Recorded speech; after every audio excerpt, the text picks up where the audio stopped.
देखिए, एक बड़ा टसल देखने को मिला है between India and Switzerland. Switzerland ने इंडिया में माइनॉरिटी प्रोटेक्शन को लेकर क्रिटिसाइज किया था। अब इसके जवाब में इंडिया ने स्विट्जरलैंड को आड़े हाथों लेते हुए उनको ही आईना दिखाया है और बोला है कि पहले आप अपने गिरहवा में झांकिए, फिर भारत को बोलना।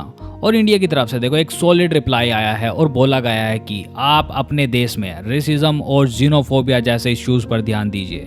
अगर ये आपके बस की बात नहीं है तो इंडिया इसमें आपकी मदद कर सकता है। और देखिए, इंडियन एम्बेसडर का ये रिप्लाई आज के टाइम पर स्विट्जरलैंड में काफ़ी ज़्यादा वायरल हो रहा है और Indian media as well as world की मीडिया इसके बारे में काफ़ी कुछ लिख रही है। सब कुछ जानेंगे इस वीडियो में कि ये हीटेड एक्सचेंज कहाँ पर हुआ।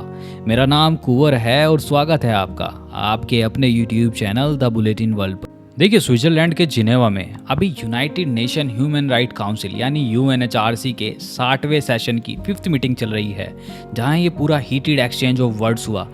अगर जिन लोगों को नहीं पता कि यूएनएचआरसी क्या है तो मैं थोड़ा शॉर्ट में बता दूं। देखिए, United nation human right council ये एक इंटरनेशनल ऑर्गेनाइजेशन है जो दुनिया भर की कंट्रीज़ के ह्यूमन राइट्स के बारे में बात करता है।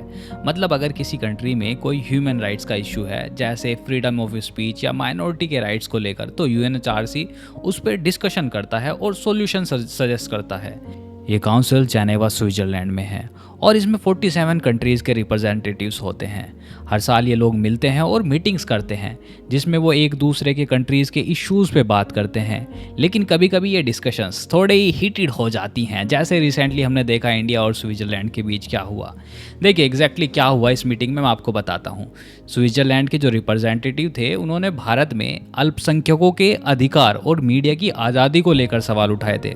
उन्होंने कहा था कि इंडिया को अपने माइनॉरिटी के राइट्स और फ्रीडम ऑफ एक्सप्रेशन पर ज़्यादा ध्यान देना चाहिए।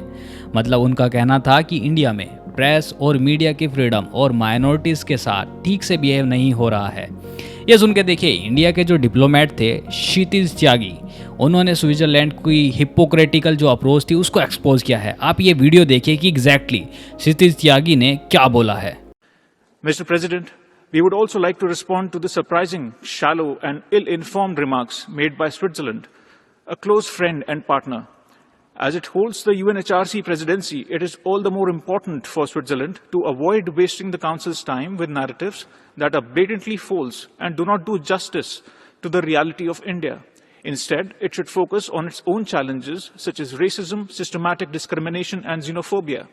As the world's largest, most diverse and vibrant democracy, with a civilizational embrace of pluralism, India remains ready to help Switzerland address these concerns. I thank you.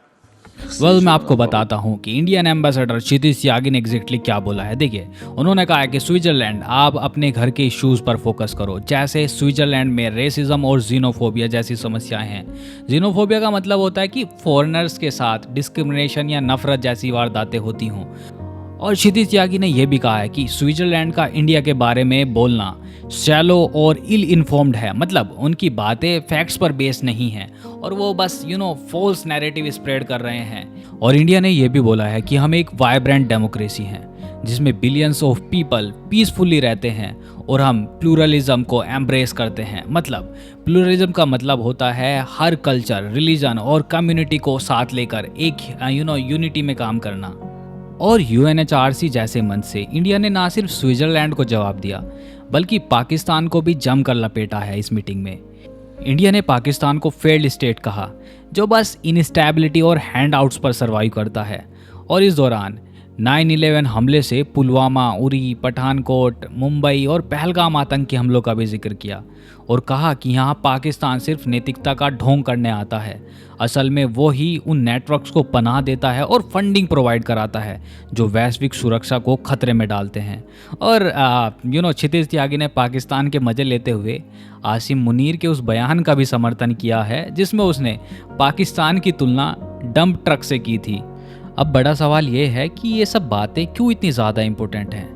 देखो, UNHRC जैसे जगह पे जब कंट्रीज़ एक दूसरे के इश्यूज डिस्कस करते हैं तो ये एक तरह से वर्ल्ड स्टेज पर होता है। अगर कोई कंट्री इंडिया के बारे में गलत बोलती है तो ये हमारे इमेज को अफेक्ट करता है।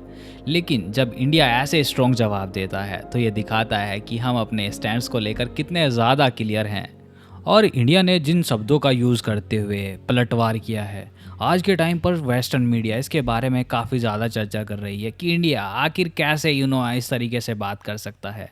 तो दोस्तों, आपको क्या लगता है, क्या स्विट्ज़रलैंड को इंडिया पर कमेंट करना चाहिए था, और क्या इंडिया का जवाब सही था? अपने व्यूज़ कमेंट सेक्शन में ज़रूर शेयर करना। Thank you for watching this video, and if you haven't subscribe this YouTube channel, please subscribe कर लो यार, ताकि आपका ये नन्हा सा यूट्यूब चैनल थोड़ा बड़ा बन सके। But before you leave, please attend this MCQ। देखिए, इथोपिया ने हाल ही में एक ग्रैंड इथोपियन रेनेसा नाम से एक डैम बनाया है। वो डैम किस नदी पर है? आपके ऑप्शंस हैं वाइट नाइल, कॉन्गो, नाइजर या ब्लू नाइल। सही उत्तर कमेंट करके बताइए। Thanks again for watching this video. Stay curious and stay safe. जय हिंद।